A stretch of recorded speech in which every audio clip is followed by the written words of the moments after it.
Hey guys, welcome to Clockwork, Noodles for another breakdown of the Elusive Samurai. This is episode 4. Welcome back to the channel. I hope you guys are doing okay. And if you are new to the channel, welcome. And I hope you enjoy the stuff that goes on. I've got some videos going up shortly. I am starting to back catalogue work because we are moving to Japan in a week. I can't believe it's a week. It's absolutely insane. So what that now means is that your Saturday video for the Elusive Samurai is not going to go out on time. Hoping we can say either roll the two together for the week after, or I can do the other one during the week and you get two in the same week. I don't know yet because I don't know how quick when it comes to setting up Wi-Fi and stuff, and I'll need to get my bearings first, so I can't promise anything there. But I am hoping to get things sorted so you guys aren't without a video for too long. I have also got a new mic, so I don't know how the mic is picking up right now. From what I can see on the audio, I'm not clipping or anything, but I might be coming in a little bit on the quiet side. But we're still adjusting to all the different stuff going on. New laptop, new mic, there is just new stuff absolutely everywhere. And it'll be a whole new living situation very, very soon. So thank you for tuning in. I hope you are enjoying the episode and the anime as well. I've got a few bits and pieces to say and how much I absolutely love the show in general. Just, I know it's not everyone's taste and it is a little bit on the brutal side at times, but I am really enjoying it. I also kind of like the craziness that the visuals do sometimes throw at us, especially this week. There's a lot of crazy visual choices. The complex villain, let's go talk about the villain first. I did say that I wanted a villain who was complex, and I really wasn't expecting him to turn around and have tears coming out one side. Initially I was like, oh, does that mean he shows remorse? Is he feeling bad about what's happened? But it does seem that he might be demonic or possessed, or something is in his body. Now, we did see last week the demon pig thing, that there is this aspect of supernatural going on. It is still within the realms of possibility that he could be possessed by something which is actually making him do things, but we don't know yet. That also is a tie-up to his OP, where you can actually see eyes everywhere, and I think a bit of a subplot for the anime in general is eyes. They definitely seem to play a big role this week with two different characters. When I saw the eyes looking real, especially with the ticks as well, when he shows the ticks which he gets off the ball, I wasn't expecting the anime show to give us just real life pictures of them. It looks like real life, or it looks like they're 3D CGI. It took me out for a little bit. So I don't know if that's a good thing or bad thing. I just was like, oh, I was expecting an anime drawing like the style that we've got, and we just didn't get that. He does seem to turn down the rewards and gives it to the men instead. Whether that's just him currying favour, I don't know. Perhaps that's what he's trying to do. He's trying to put all his loyal supporters up into the ranks surrounding the Emperor. So it looks like he was working for the Emperor. The Emperor's now taken over. The guy he took over or uprose against was a shogunate, and he's now gone. The music during this sequence, especially with the eye as well, feeling very, very unhinged. You've got disjointed choir singing notes, and it goes a little bit crazy, just to show you how crazy everything is. Now, the man that I'm going to call Bug Eyes, and it seems like Tokiyuki also calls him Bug Eyes too. I'm calling him Bug Eyes because it's the first thing I thought when I saw him, and he's the one in particular where you get a lot of this rough drawing design used on his face. They've done it a few times with Suwa when he goes crazy as well. He is very, very unhinged, which makes the whole scene quite scary because you see that he can look at ticks and he knows exactly what gender they are, just showing you that his eyes are bang on the money. Somebody who you don't really want to mess around with. It's a kind of, you really don't want to F around and to find out on this one. I did note quite late that Tokiyuki's name could be a foreshadow, could be a hint of the word Tokyo. I know initially Tokyo was not the capital of Japan. Was it Osaka? Was Osaka once upon a time the capital? I think the capital has moved a few times, but I don't think initially it was Tokyo. So there is a possibility here they could actually play it and have Tokiyuki eventually take over and create the town, the city, what becomes the metropolis that is Tokyo. Would be very interesting. But we do find out this week that he is actually a decent shot. And I think it's more because his dad was technically watching these shooting practice that he was doing. So whether he was trying to impress him or not, but we know that dad was more a brain dead puppet. That is going to be something I'd like to know about, because maybe there's the case that the guy was trying to get rid of the brain dead puppet and he rose up against him because he was angry at how toxic, traitorous everybody was, who was like kind of whispering in the guy's ear. I don't know. I think there's a lot of room to make the villain and his motivations quite interesting.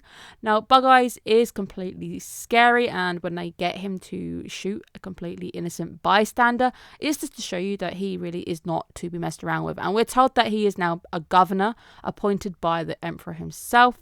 This is where I got a little bit confused, because he does see that there are kids hiding away. I was like, oh, he must know that they're harbouring people. He must know who he's looking for. Later on in the episode, it does seem that it may not be the case, which is very confusing to me. It is a reverse Uno situation where Sua decides that actually the best way of learning, the best way to actually put yourself out there and gain skills is by learning from the enemy. It's a case of keep your enemies even closer, especially when it comes to the idea of archery. So if you can learn what he can do, you're going to be quite a formidable foe, which I think is really, really cool. But Sua really is a good teacher. He's able to make the study material relevant, and you can see him suddenly perking up going, actually, I would like to do that because I am fascinated with this guy's style of archery, so that really works. But there is that sub-theme of eyes once again, and you can see it with Bug Eyes, the idea of his eyes maybe even talking, whispering, as well with the Emperor as well. The Emperor, you only see him through obviously a curtain, but you see his eyes. And I'm wondering if the theme of eyes is actually there for a reason. Obviously, the idea of eyes being the gateway to the person's soul. The more you look into somebody, you might be able to read them more so. Or the fact that eyes help you see everything. I think it's possible that that might be done on purpose. It's not a animal-friendly episode this week. I was glad at least it wasn't real arrows, but we do see quite a few animals die already. It is a self-aware anime, and we've said a few times that the anime uses its godly character in particular to be quite self-aware, which I like. I love how self-aware he is. The fact that he even says when he's shaking in a corner, the audience isn't going to like this, basically. So he says that the future audience won't like this. They're going to actually think that he condones animal abuse. Obviously, the past was the worst, and we know that times were very different back then. So he's trying to get that on his back. He's trying to cover a little bit. He's trying to say, wait. I'm not condoning this. It's just, this is what would have been the norm at this period of time. So I do love the fact that he's able to bring that in there. And of course, him being a godly character who can see the future, it really works. You've got a character that you can really abuse in that sense.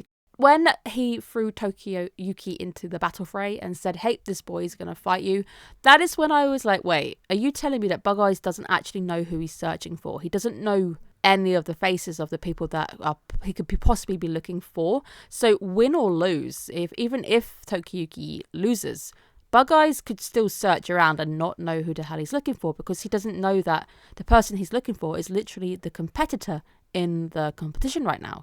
Interesting reveal, because I was certain when he'd seen in the house that he knew exactly who he was looking for, but it turns out that is not the case. Now, the line "only God knows" is such a cool line when we're going head to head. It is such a good sequence, and the music in particular I really like. It's a traditional string instrument, whether it's a biwa or an iru, or it could even be my shamisen favorite. I don't think it's a shamisen, but shamisen are one of my favorite traditional Japanese instruments. They are beautiful, they sound amazing. Irus can be very beautiful too. I don't think it's an iru, but it's definitely a string instrument that's plucked. I think it's the one with the little paddle, the little white one, which is plucked. Could be the shamisen. But it sounds beautiful. It starts to up the tempo, making this head-to-head really intense, which is the point. It's to make it very upbeat. It's tempo raising. You start getting really into it. It sounds really cool. It puts you exactly in the time period as well.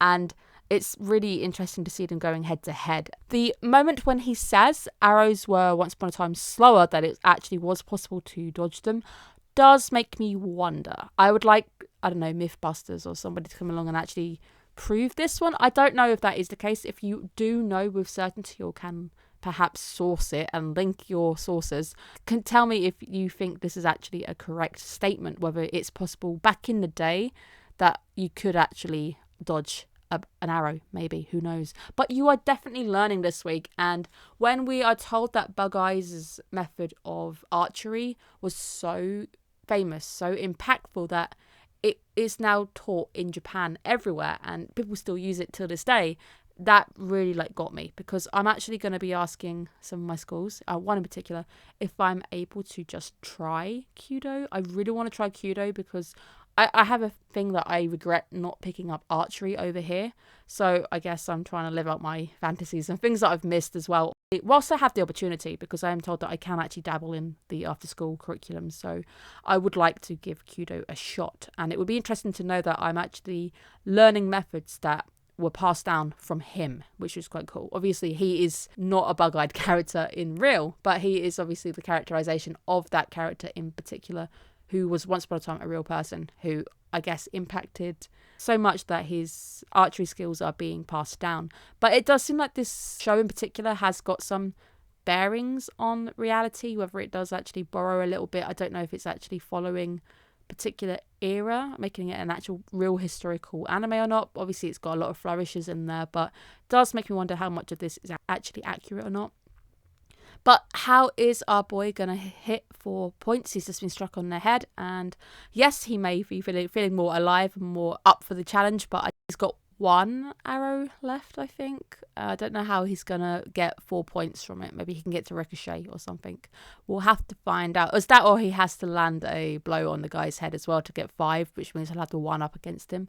Very excited to see where we're going. Hopefully you guys are looking after yourselves. I will see you guys again in a different video. I can't tell you when because I don't know what the schedule's going to look like, but there's certainly going to be some little videos going out, so please do check those out and look out for the Japan content because that's coming very shortly as well. Have a great day, guys. Bye bye.